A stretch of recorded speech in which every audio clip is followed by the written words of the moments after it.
Assalamualaikum warahmatullahi wabarakatuh. Berjumpa lagi bersama pecinta bola sejati. Apa kabar sahabat pecinta bola sejati? Semoga hari ini kita selalu dalam keadaan sehat walafiat. Hari ini saya akan memberikan video sejarah tercipta 38 tahun menunggu untuk bisa menaklukkan Oman. Untuk mengikuti informasinya lebih lanjut, mari kita simak videonya bersama-sama. Garuda fans, thank you for supporting us and follow us. Let's keep going. Go. Alhamdulillah, di komite pertama melawan Oman, semua pertandingan kedua kita bisa menangkan pertandingan dan terus naik peringkat kita. Hi guys, Seven Dex here. Thank you for your support. See you in the next game against Mozambique. We need you again. Thank you. Satu kemenangan bersejarah baru saja diukir timnas Indonesia. Namun kebahagiaan itu seolah terganggu dengan reaksi tak terduga yang datang dari negara tetangga, Malaysia. Skuad Garuda yang dilatih John Hartman baru saja mencatatkan hasil gemilang di laga FIFA Matchday saat menundukkan Oman dengan skor telak 3-0 di Stadion Gelora Bung Karno, Jakarta, Jumat, tanggal 5 Juni tahun 2026. Kemenangan ini bukan sekadar 3 poin, melainkan penutup kisah panjang selama 38 tahun di mana Indonesia tak pernah mampu mengalahkan tim asal Timur Tengah ini. Sejarah mencatat, terakhir kali Indonesia menang melawan Oman terjadi pada ajang Kings Cup 1988 dengan skor yang sama 3-0. Sejak itu, dalam sejumlah pertemuan, skuad Garuda selalu kesulitan. Bahkan pada pertemuan terakhir tahun 2021 saat dilatih Sintayong, Indonesia harus menelan kekalahan 1-3. Tapi malam itu, segalanya berubah total. Indonesia tampil luar biasa dominan dengan penguasaan bola mencapai 58%, meninggalkan Oman hanya dengan 42%. Gol demi gol tercipta lewat penampilan brilian para pemain. Mulai dari Justin Hubner yang membuka keunggulan pada menit ke-12, disusul oleh Romeni di menit ke-26, dan Ragnar Oratmangun memastikan kemenangan di menit ke-55. Sementara itu, di bawah mistar gawang, Emil Audero menjadi pahlawan tak tergantikan saat menggagalkan tendangan penalti Sultan Al-Rushadi pada menit ke-36, sementara lini belakang yang dikawal Rizky Ridho, Elkan Bagot, dan Justin Hubner tampil kokoh menahan setiap serangan lawan. Di tengah euforia besar masyarakat sepak bola Indonesia, berita berbeda terdengar dari sejumlah media di Malaysia. Sebelum laga berlangsung, sejumlah pemberitaan dan komentator di sana terang-terangan berharap Indonesia akan dibantai abis oleh Oman. Bahkan, mereka sudah bersiap untuk melontarkan ejekan dan komentar meremehkan jika skuad Garuda gagal memberikan perlawanan berarti. Namun kenyataan berbicara sebaliknya. Indonesia justru bermain meyakinkan dan menundukkan Oman dengan hasil yang tak terbantahkan. Kegagalan ramalan mereka membuat media Malaysia seolah tak bisa menerima kenyataan. Sontak, mereka pun mulai melontarkan pernyataan yang jauh dari fakta. Alih-alih mengakui kualitas permainan Indonesia yang semakin berkembang, mereka menyebut kemenangan ini hanya karena modal hoki, atau beralasan Oman tidak menurunkan pemain terbaiknya. Pernyataan itu sama sekali tidak berdasar, mengingat Oman tetap membawa skuad terkuatnya dan berusaha menekan pertahanan Indonesia sepanjang laga. Tindakan dan ucapan media Malaysia ini langsung memicu kemarahan para pendukung timnas Indonesia, yang tak terima timnas Garuda kesayangannya dijelek-jelekan oleh media tetangga. Para penggemar setia sepak bola Indonesia menilai bahwa komentar negatif media Malaysia itu hanyalah bentuk rasa iri hati.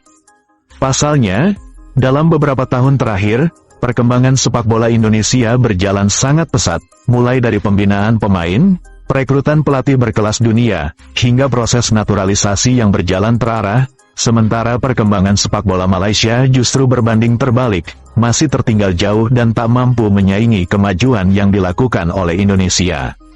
Mereka sudah siap mengejek, tapi malah yang terjadi sebaliknya. Sekarang alasan macam-macam dikeluarkan. Ini jelas tanda mereka iri melihat Indonesia terus melaju dan meninggalkan mereka di belakang, tegas salah satu penggemar sepak bola Indonesia. Sementara itu, fokus timnas Indonesia kini beralih ke laga selanjutnya. Pada Selasa, tanggal 9 Juni tahun 2026, skuad Garuda akan kembali bertanding di Stadion Gelora Bung Karno menghadapi Mozambik pukul 20 waktu Indonesia Barat. Sementara itu, Oman yang baru saja merasakan kekalahan telak akan berhadapan dengan Kuwait pada hari dan tanggal yang sama. Terlepas dari segala komentar dan sindiran yang datang, fakta tetaplah fakta, bahwa timnas Indonesia di bawah arahan John Hartman telah menunjukkan peningkatan kualitas yang nyata, memutus kutukan 38 tahun, dan membuktikan bahwa sepak bola Indonesia kini sedang berada di jalur yang tepat untuk mencapai prestasi lebih tinggi lagi. Kini, perhatian seluruh pendukung Indonesia mulai beralih ke laga selanjutnya yang tak kalah pentingnya. Apakah timnas Indonesia akan kembali menampilkan permainan gemilang dan membawa pulang kemenangan kedua berturut-turut untuk kembali membuat bangga seluruh rakyat Indonesia? Dan bagaimana reaksi media Malaysia jika skuad Garuda kembali meraih hasil positif yang meyakinkan nanti? Segala pertanyaan ini tentu saja akan menjadi tontonan menarik dan perbincangan hangat yang terus kita ikuti bersama. Satu hal yang pasti, Indonesia kini sedang berdiri tegak dan terus melaju meninggalkan segala keraguan, membuktikan bahwa era keemasan sepak bola kita baru saja dimulai. Timnas Indonesia optimistis tembus 100 besar FIFA, skuad Garuda era Hartman hanya perlu lakukan hal ini. Kemenangan telak timnas Indonesia atas Oman dengan skor 3-0 pada FIFA Matchday Juni tahun 2026 ternyata membawa dampak yang jauh lebih besar daripada sekadar hasil pertandingan. Di balik pesta kemenangan yang mengguncang Stadion Utama Gelora Bung Karno, tersimpan sebuah kabar yang membuat jutaan pendukung Garuda bersemangat. Untuk pertama kalinya dalam beberapa tahun terakhir, peluang timnas Indonesia menembus 100 besar ranking FIFA kini terbuka sangat lebar. Iya, Anda tidak salah dengar. Tim yang dulu sering diremehkan di level Asia Tenggara, kini mulai mengancam negara-negara yang selama ini menghuni papan atas Asia. Bahkan sejumlah pengamat menilai bahwa jika tren positif ini terus berlanjut, Indonesia bisa menciptakan salah satu lompatan ranking FIFA paling fenomenal dalam sejarah sepak bola nasional. Euforia kemenangan atas Oman masih terasa hingga saat ini. 3 gol tanpa balas yang bersarang di gawang tim peringkat 79 dunia tersebut menjadi bukti nyata bahwa skuad Garuda telah berkembang jauh dibanding beberapa tahun lalu.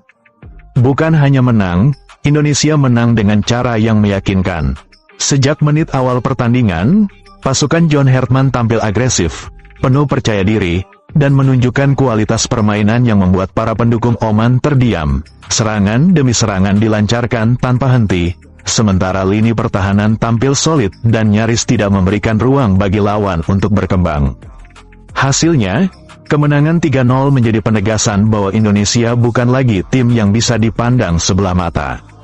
Dampak dari kemenangan besar tersebut langsung terlihat di ranking FIFA. Timnas Indonesia mendapatkan tambahan 6,56 poin dan berhasil naik 4 peringkat sekaligus ke posisi 118 dunia. Kenaikan itu mungkin terlihat sederhana di atas kertas, namun bagi mereka yang memahami sistem ranking FIFA, lonjakan 4 tingkat dalam satu pertandingan merupakan pencapaian yang sangat berarti. Terlebih lagi, poin tersebut diraih dari kemenangan atas tim yang secara ranking berada jauh di atas Indonesia. Inilah yang membuat banyak pihak mulai membicarakan peluang Garuda menembus 100 besar dunia. Pengamat sepak bola nasional Malik Wildan bahkan menilai bahwa target tersebut bukan lagi sesuatu yang mustahil. Menurutnya, dengan strategi yang tepat dan konsistensi performa, Indonesia memiliki peluang besar untuk terus merangkak naik dalam waktu relatif singkat. Malik menjelaskan bahwa salah satu kunci terbesar terletak pada pemilihan lawan uji coba internasional. Selama ini banyak negara menggunakan FIFA Matchday secara cerdas untuk mendongkrak ranking mereka. Mereka memilih lawan yang memiliki ranking lebih tinggi namun masih berada dalam jangkauan kemampuan tim. Strategi itulah yang harus terus dilakukan Indonesia. Kemenangan atas Oman menjadi contoh sempurna bagaimana satu laga yang dirancang dengan baik dapat menghasilkan dampak besar terhadap perolehan poin FIFA. Jika pola tersebut terus dipertahankan, bukan tidak mungkin Indonesia akan terus mendapatkan tambahan poin penting setiap kali menjalani FIFA Matchday. Namun perjalanan menuju 100 besar FIFA tentu tidak akan mudah.